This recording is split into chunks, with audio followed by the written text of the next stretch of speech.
quieran. Bueno, ¿qué tal? Muy buenos días, estudiantes. Me llamo Lucas Flores, yo soy docente de la Escuela Superior de Medicina y para mí es un gusto darle la bienvenida a Arti 1, al primer seminario, no solamente el primer seminario de esta asignatura, sino también el primer seminario de este ciclo inicial.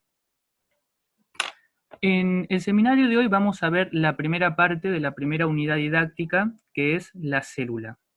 Vamos a ver generalidades de la misma, su evolución, origen, estructuras, la membrana celular, su función, y también estructura y función de las organelas citoplasmáticas. La teoría quimiosintética nos dice que compuestos orgánicos se formaron a partir de compuestos inorgánicos, y cómo la evolución de los primeros permitió que conformaran nuestro objeto de estudio de este seminario, que es la célula. En algún momento nuestro planeta se presentó como un escenario como el que se observa en la imagen de la derecha, con intensa actividad volcánica, fuertes tormentas, relámpagos, un ambiente prácticamente anóxico, con poco oxígeno y desprovisto de una protección para la superficie terrestre. No existía la capa de ozono. Por lo tanto, la atmósfera se presentaba como un caldo con sustancias elevadamente reactivas que se supone que son los precursores de las primeras moléculas orgánicas. Al menos eso propone la teoría de Oparin y Haldane, la cual posteriormente fue puesta en experimentación a través de los ensayos de Miller y Urey, que es lo que se observa en la imagen de la izquierda, combinando gases sencillos como el metano, el amoníaco, el hidrógeno, el dióxido de carbono, junto con agua caliente en estado de ebullición, y otorgándole este sistema descargas de gran intensidad de electricidad, se obtienen moléculas orgánicas sencillas, azúcares, nucleótidos, aminoácidos, los cuales por eliminación de agua y por asociación espontánea permiten formar moléculas orgánicas de mayor complejidad. Se supone que esto ocurrió hace 3,5 a 4 miles de millones de años en la Tierra, que fue cuando se constituyeron las primeras moléculas autorreplicantes que posteriormente se fueron complejizando hasta llegar a mecanismos más eficientes. La evolución de los sistemas de ácidos nucleicos, ADN, ARN, y también podemos decir proteínas, se da a través de 3 etapas. La primera de ellas es la etapa llamada evolución química, en la cual los sistemas están conformados por moléculas autorreplicantes de ARN acompañadas de rudimentos proteicos, polipéptidos rudimentarios.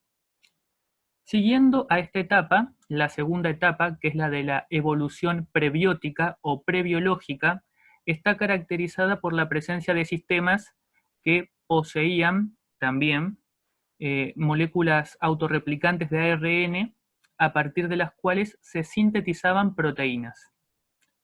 Por último, la tercera etapa, que corresponde a la etapa biológica, está caracterizada por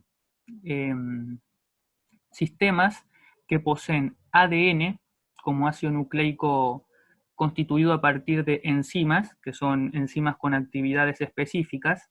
A partir de ese ADN se sintetiza el ARN y a partir de este último las proteínas.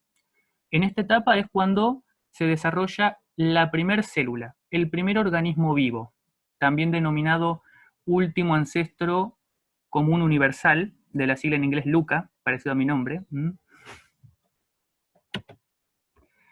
En 1665, Robert Hooke, un físico inglés, vio a través de un arminículo que él mismo generó, una suerte de microscopio de material óptico, observó un preparado de corcho y vio algo similar a lo que vemos en la imagen de la derecha. Él utilizó el término célula, fue la primera persona que acuñó ese término para referirse a estructuras similares a las que se observan en el panal de una abeja, una colmena de avispas.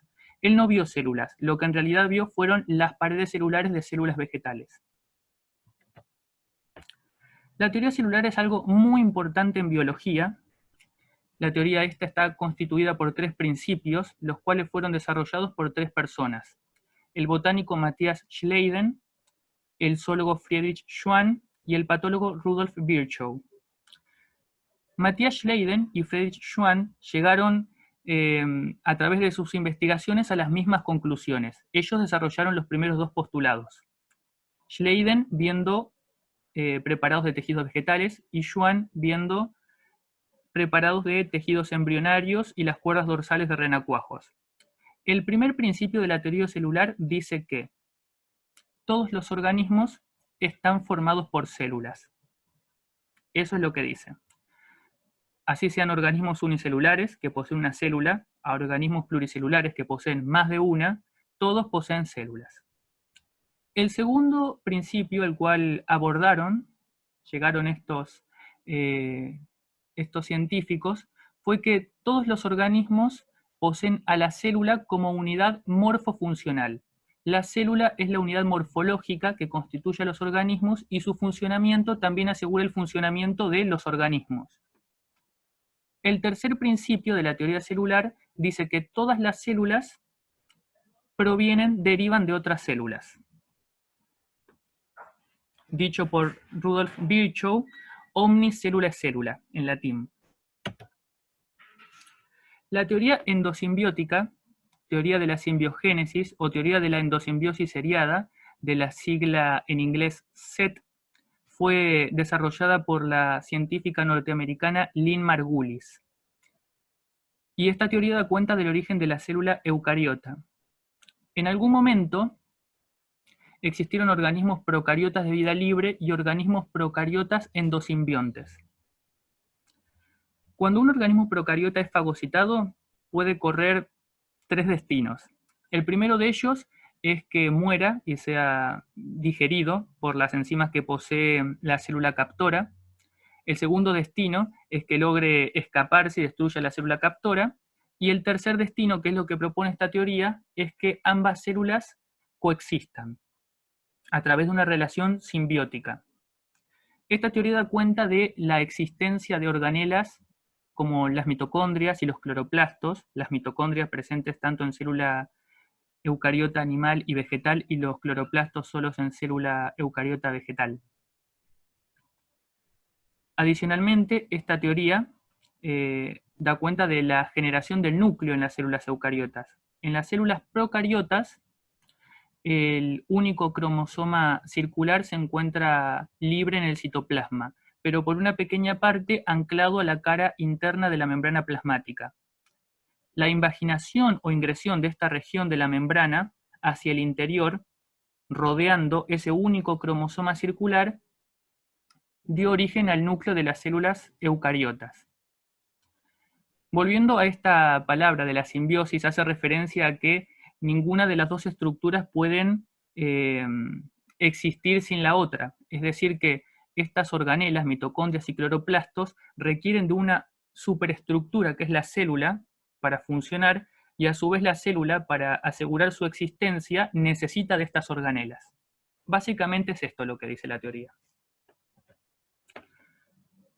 Acá se presentan figuras de los dos tipos celulares. Células procariota, una célula procariota a la izquierda y una célula eucariota animal a la derecha. Lo importante ahora es concentrarnos en las similitudes que las poseen, para después profundizar un poco más en las diferencias. Lo que poseen en común ambos tipos celulares es la presencia de una membrana plasmática que delimita un medio interno y separa las células del exterior. Vamos a profundizar más en ello en breve. Por otro lado, la presencia de el citoplasma, que constituye la mayor parte del volumen de las células. Por otro lado, el ADN, el material heredable, el ARN, que es la forma en la cual se expresa ese ADN, y otras biomoléculas que están disueltas y presentes en el citoplasma. Algunas células eucariotas, como las células pertenecientes al reino fungi, las levaduras, los hongos, las células vegetales también, poseen pared celular, como las células procariota. La diferencia está en la composición química de esta pared celular. pero son paredes celulares como tal. Adicionalmente, estas células tienen en común, al igual que todos los seres vivos, que desempeñan las funciones vitales de nutrición, de respuesta a estímulos, reproducción y poseen su propio metabolismo. Acá observamos en la figura de la izquierda una célula procariota tipo. Las células procariotas pertenecen al reino Eubacteria o Arqueobacteria. Estas células, las células procariotas, no poseen organelas, no poseen núcleo, pero más que definirla por lo que no son y lo que no tienen, vamos a definirlas en principio por lo que son y lo que poseen. Las células procariotas poseen una envoltura que está compuesta en la parte interna por la membrana plasmática. Luego, inmediatamente por encima de esta, una pared celular y un glicocálix. Un glicocálix formado por glucolípidos y glucoproteínas, los cuales, si se disponen de manera compacta y abundante, forman lo que se llama cápsula bacteriana. Por otro lado, volviendo a la pared celular de las células procariotas, la misma está compuesta por péptidoglucano. El péptidoglucano es un componente esencial, fundamental, de las células procariotas. Una tinción bastante general de microbiología permite diferenciar a estas células en dos categorías: las células gram positivas y las células gram negativas. Las células gram positivas son aquellas que se tiñen de color violáceo debido a que poseen en la pared celular abundante péptidoglucano, y las células gram negativas se tiñen de color rosado debido a que hay una menor cantidad de esta sustancia. Por otro lado, en el citoplasma distinguimos una región llamada región nuclear, que es donde se dispone el único cromosoma circular, aunque adicionalmente hay cromosomas más pequeños, llamados plásmidos, que intervienen en un proceso llamado conjugación. Por otro lado, existen algunas especializaciones de la superficie de estas células, por ejemplo, los flagelos, los pilisexuales y las fimbrias. Los flagelos son estructuras a modo de látigo que le permiten a la célula desplazarse. De hecho, el movimiento de los flagelos es como si fuera el del látigo, y constan de tres porciones. Un filamento, que es visible, que es lo que se observa en la parte inferior de la figura de la izquierda, y un gancho y un cuerpo basal, que son internos. Por otro lado, las fimbrias, que se observan en las figuras de la derecha, en la parte superior, de color violáceo, permiten a la célula adherirse a diferentes superficies o entre ellas. Y los pilisexuales, que son más cortos, se observan en las mismas figuras y son de color verde. Esos intervienen en el intercambio de material genético. En la figura inferior observamos distintos tipos de células procariotas que se clasifican en virtud de su morfología. Los cocos tienen forma circular, los bacilos tienen forma de bastón, las espiroquetas tienen forma en espiral y los vibrios forma de coma. Acá vemos cuatro figuras que representan los tres reinos que están compuestos por organismos que poseen células eucariotas. El reino Plantae, el reino Fungi, con el honguito, el reino Animalia, y observamos en la segunda figura el reino Protista, con una diatomea. En esta figura vemos los principales compartimentos de la célula eucariota. Un compartimento nuclear, que está comprendido por el espacio delimitado por la membrana nuclear, y un compartimento citoplasmático, que está conformado por el espacio entre la cara interna de la membrana plasmática y la superficie del núcleo. La membrana plasmática es una estructura que, en cuanto a su morfología, es similar a las organelas membranosas y también a las vesículas. Posee una estructura de bicapa fosfolipídica, se dice. Se presenta como un continuo que delimita el medio externo de la célula y el medio interno. A su vez permite que la célula autogestione su contenido. Esto suena algo parecido a una red social, pero ocurre que la célula puede incorporar material foráneo del exterior hacia su interior y material que está contenido dentro de ella lo puede expulsar. Obvio que no todos lo pueden hacer de la misma forma, ya que la membrana posee una característica que es la permeabilidad selectiva. Además, esta membrana permite a la célula interactuar con su entorno, ya que posee proteínas especiales denominadas receptores, que se unen a ligandos, hormonas, mensajeros químicos y le permiten a la célula llevar a cabo acciones y respuestas apropiadas para interactuar con su entorno. Hasta el momento la estructura más aceptada es la postulada en 1972 por Jonathan Singer y por Gard Nicholson, llamada el modelo de mosaico fluido, en el cual la membrana plasmática, de forma grosera podemos decir que consiste en un conjunto de proteínas que flotan a modo de iceberg en un mar de lípidos. Existen dos tipos de lípidos principales que constituyen esta membrana plasmática. Los llamados fosfolípidos, que se observan de color azul como pelotitas con dos patitas. Estos fosfolípidos están conformados por una cabeza polarizada, polar, que es hidrofílica, que se dispone en la superficie exterior e interna de la membrana, y una cola que es hidrofóbica, que está conformada por ácidos grasos y que apuntan hacia el interior de esta membrana plasmática.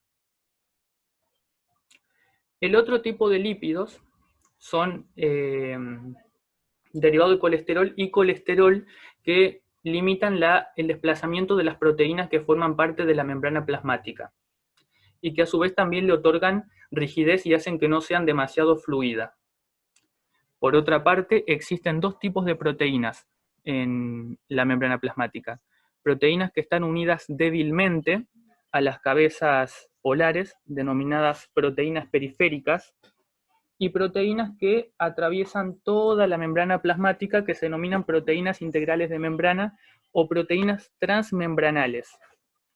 Muchas de ellas poseen un dominio externo, un dominio citoplasmático y un dominio transmembrana, como son los canales proteicos o los transportadores. Además, la membrana plasmática posee unidades glucosídicas que se unen a las proteínas formando glucoproteínas o glicoproteínas, o unidades glucosídicas que se unen a los lípidos formando glucolípidos o glicolípidos.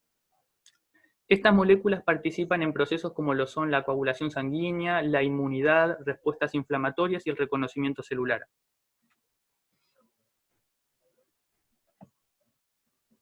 En esta figura se observan los movimientos que pueden realizar los fosfolípidos, ya que los mismos tienen movilidad. Cuando un lípido gira en torno a un eje longitudinal sobre sí mismo, se dice que está ejecutando un movimiento de rotación.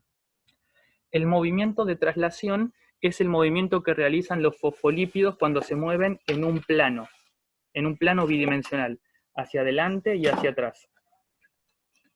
Otro movimiento es el de flexión, cuando estos ácidos grasos que constituyen las colas hidrofóbicas del fosfolípido se acercan y se alejan. Y por último, un movimiento llamado flip-flop, que es cuando la cabeza polar de un fosfolípido pasa de la superficie externa a la interna o viceversa.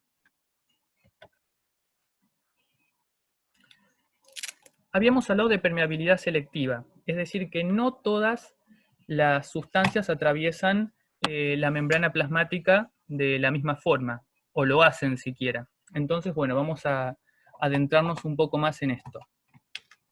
Los mecanismos de transporte.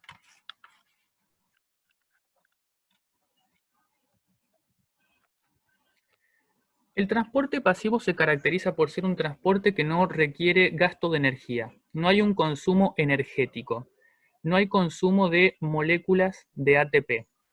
Este transporte pasivo se puede presentar como difusión simple o como difusión facilitada. En la difusión simple, moléculas no polares o moléculas polares, pero de pequeño peso molecular, pueden atravesar la membrana celular, la membrana plasmática, sin mayores inconvenientes. Es el caso del agua, el caso del éter, el etanol, gases como el oxígeno, el nitrógeno, pueden atravesarlo sin mayores inconvenientes. La ósmosis es un proceso que se observa arriba y a la izquierda, que consiste en el pasaje de solvente, agua, desde una zona de menor concentración de solutos a donde hay mayor concentración de solutos, como lo indica la flecha. Los solutos serían los círculos verdes y las moléculas de solvente los círculos azules. En ese sentido se da el desplazamiento. La causa por la cual no hay gasto energético es porque la movilización de sustancias se da a favor de gradiente, donde la concentración es mayor hacia donde la concentración es menor. Es por ese motivo que el transporte pasivo no implica gasto energético.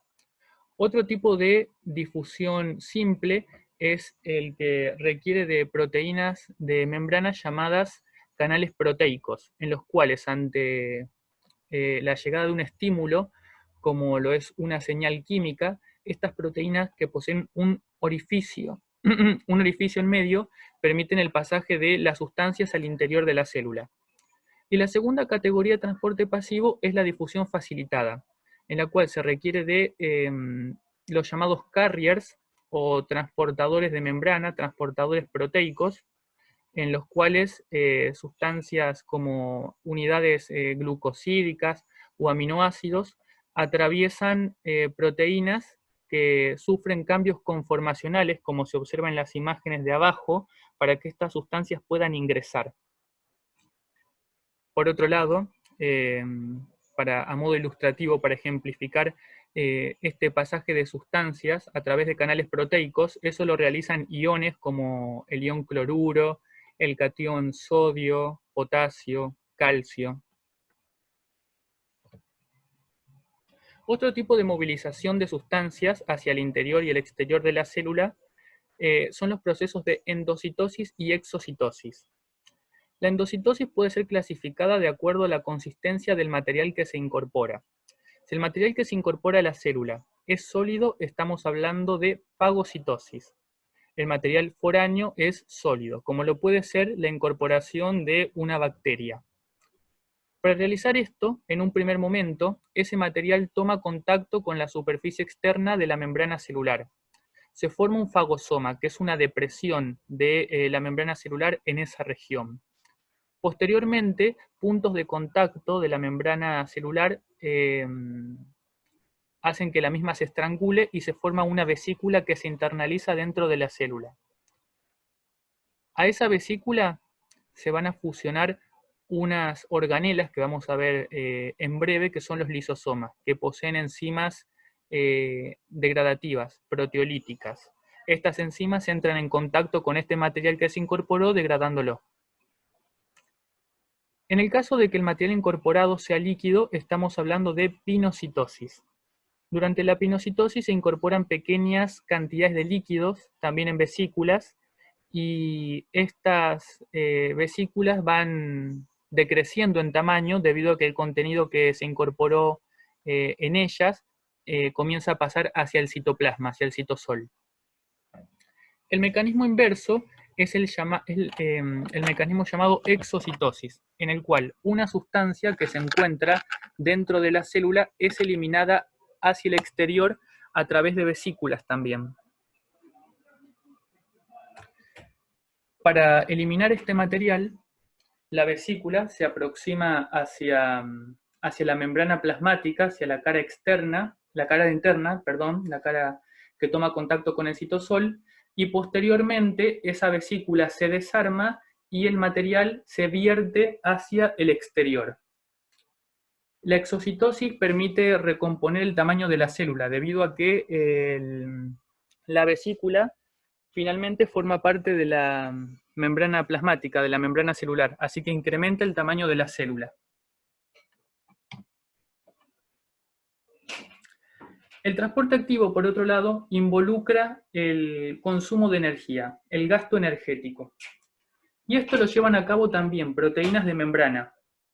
Estas proteínas de membrana, que son proteínas transportadoras también, tienen actividad ATPásica, es decir, que pueden escindir la molécula de ATP en ADP y fosfato. También experimentan cambios conformacionales que aseguran que esas sustancias puedan ingresar. Acá, ¿por qué hay gasto energético? Porque la movilización de sustancias se hace en contra de gradiente. Esa es la diferencia con el transporte pasivo, que es el caso de la bomba sodio-potasio, que permite la incorporación de dos átomos cargados con carga positiva, dos cationes calcio y la expulsión de 3 cationes de sodio.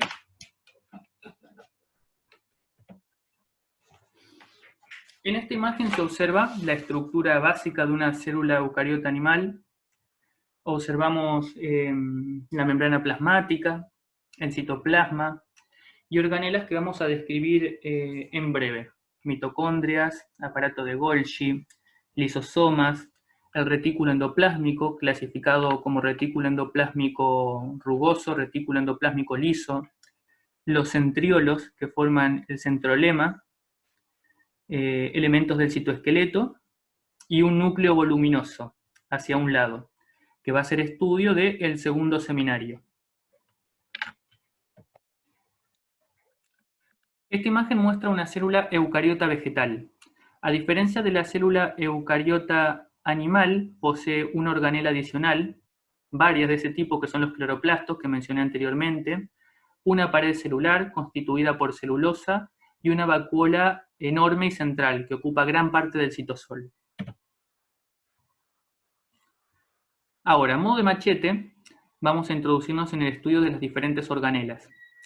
Existen dos tipos de organelas, las llamadas organelas membranosas y las llamadas organelas no membranosas. Y acá, ¿qué es importante? Ya igualmente lo hicimos un poco, que fue lo de clasificar.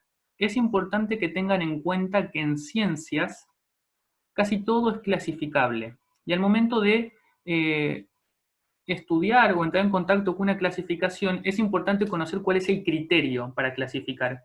En este caso, estamos hablando de si poseen esta estructura de bicapa fosfolipídica, como vimos anteriormente, vamos a decir que esas organelas son membranosas. En el caso que no la posean, son no membranosas.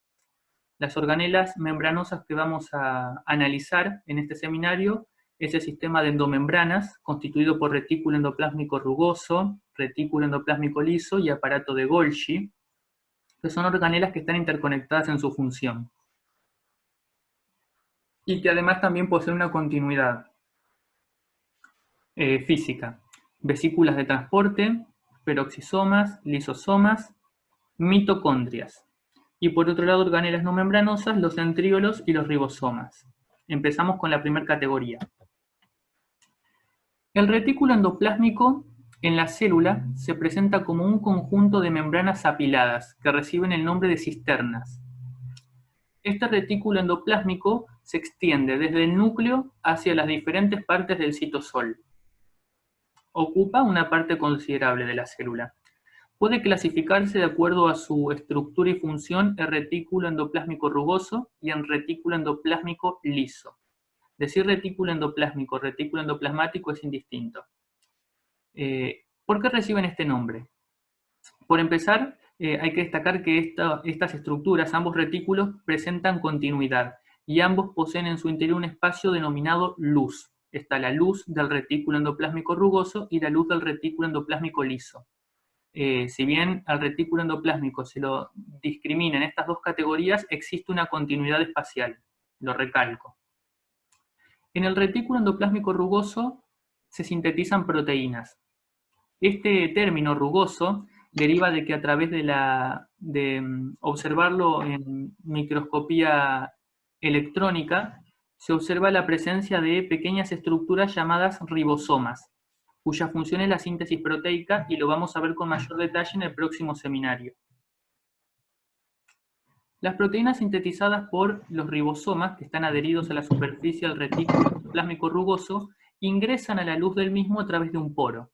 En su interior, estas proteínas sintetizadas son modificadas. Pueden ser glicosiladas, si se incorpora un azúcar, se puede incorporar un lípido, siendo lipoproteínas.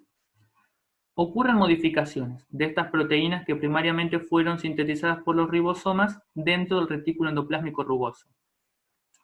El retículo endoplásmico liso está especializado en la síntesis de lípidos, fosfolípidos, colesterol, que posteriormente formarán parte de la membrana plasmática.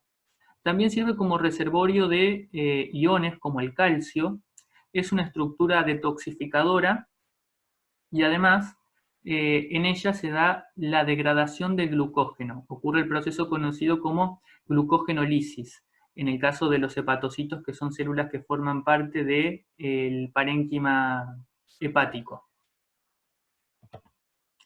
Otra de las organelas membranosas es el aparato de Golgi. Estructuralmente podemos diferenciarlo en tres zonas: una zona trans, una zona media y una zona cis. En general, la zona trans es la que posee cercanía con el núcleo y que por defecto presenta cercanía con ambos retículos endoplásmicos. De hecho, las proteínas que están presentes en la luz del retículo endoplásmico rugoso egresan en forma de vesículas, de yemas, alcanzando la zona trans del aparato de Golgi. Ingresan dentro del mismo. Dentro del aparato de Golgi, estas proteínas son modificadas, empaquetadas y finalmente se exportan en forma de vesículas también hacia diferentes organelas destino o hacia el exterior de la célula.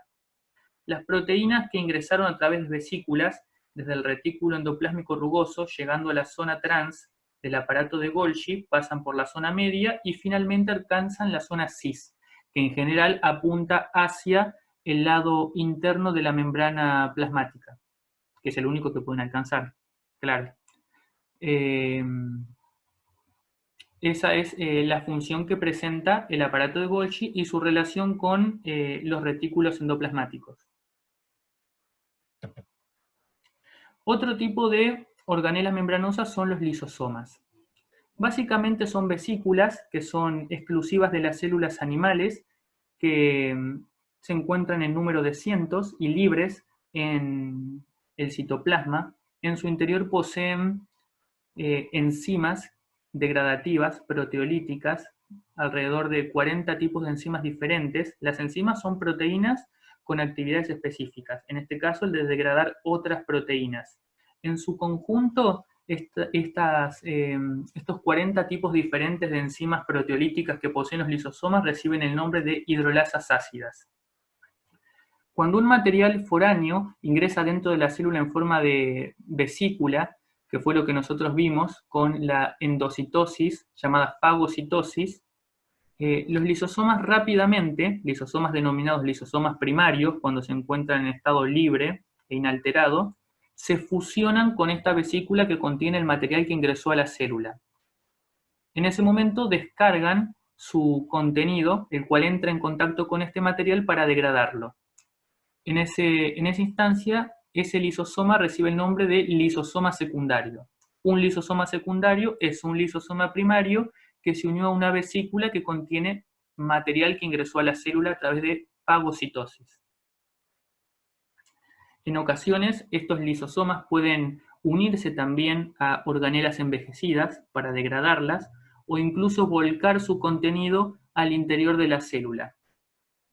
Es el caso de la muerte celular. El caso en el cual los lisosomas se unen a organelas se llama autofagia. Otra de las organelas membranosas son las mitocondrias.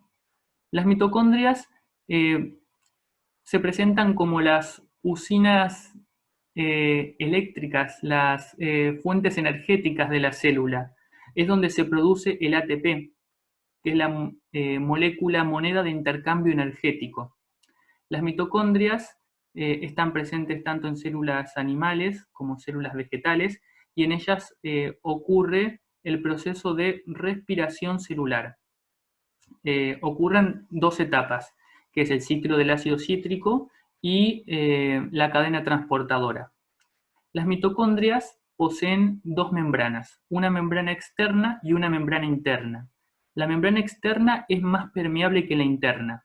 La interna, a su vez, está más replegada hacia el interior, formando las denominadas crestas mitocondriales.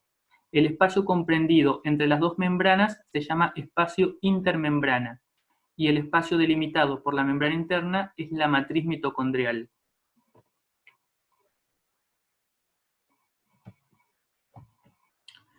Refiriéndonos a organelas no membranosas, vamos a mencionar los centríolos, que son estructuras ahuecadas y cortas, constituidas por tripletes de microtúbulos en una disposición de 9+2, es decir, formando un anillo de 9 tripletes de microtúbulos. Estas estructuras se presentan en pares, formando el centrosoma de la célula, y su función es ser el centro organizador de otros elementos que forman parte del citoesqueleto. Organizan la arquitectura interna de la célula. También, previamente a la división celular, se duplican para formar el uso mitótico y polarizar la célula durante la división celular. Otra de las organelas no membranosas son los ribosomas, que ya los mencioné y van a verse con mayor profundidad su función en el seminario siguiente. Estas estructuras están conformadas por dos piezas, una subunidad mayor y una subunidad menor, ensambladas conforman el ribosoma, el cual puede presentarse en estado libre en el citosol o puede estar adherido, como vimos, a la superficie externa del retículo endoplasmático rugoso. En la imagen inferior se ve una estructura denominada polirribosomas. Los ribosomas tienen a cargo la función de síntesis proteica. Están conformados por un complejo proteico de 50 proteínas y un tipo en particular de ácido nucleico, que es el ARN ribosomal o ARN ribosómico. No voy a ahondar mucho en estas estructuras porque van a tener gran parte de tiempo dedicado en el segundo práctico, en el segundo seminario. Por último, la estructura del citoesqueleto. El citoesqueleto es un complejo de red de proteínas que tienen por función permitir la movilidad de organelas dentro de la célula, definir su arquitectura, su movilidad y fijar en su posición también a las estructuras internas de la célula. Existen tres tipos de elementos que constituyen el citoesqueleto. Por un lado, las microfibrillas, que son microfibras de actina, las cuales permiten que haya un desplazamiento de las organelas en el interior de la célula. Estas estructuras están formadas por dos hélices de actina y pueden ensamblarse y desensamblarse rápidamente, permitiendo que la posición de los elementos dentro de la célula varíe. Por otro lado, los filamentos intermedios que se unen al centrosoma que vimos anteriormente y que también definen la posición de la célula en el espacio, definen también su movilidad y el transporte también junto con las microfibrillas de las organelas. De mayor tamaño, los microtúbulos son elementos que están conformados por alfa-tubulina y beta-tubulina. Actúan como rieles, cintas transportadoras que también terminan de definir la posición, la forma, el desplazamiento de la célula en el espacio y también de los elementos internos de la misma. Bueno, esto es muy importante, no lo pierdan de vista para el examen parcial, no, mentira, para finalizar una frase de Stephen Hawking que dice, somos simplemente una raza avanzada de monos en un planeta menor de una estrella muy promedio, pero podemos entender el universo. Eso es lo que nos hace especiales. Sí, acuerdo un poco con esta afirmación, parece tener algo de veracidad. Bueno, es eso lo que tengo para contarles en este seminario. Sugiero la lectura también a partir de la bibliografía sugerida, la realización del trabajo práctico y las actividades virtuales para este periodo. No atrasarse en los temas, cada seminario está cargado de bastante contenido, entonces es importante llevar los seminarios, las clases, los prácticos, las actividades de integración, todo el día dentro de lo posible. Así que bueno, bienvenidos. Listo, Cris.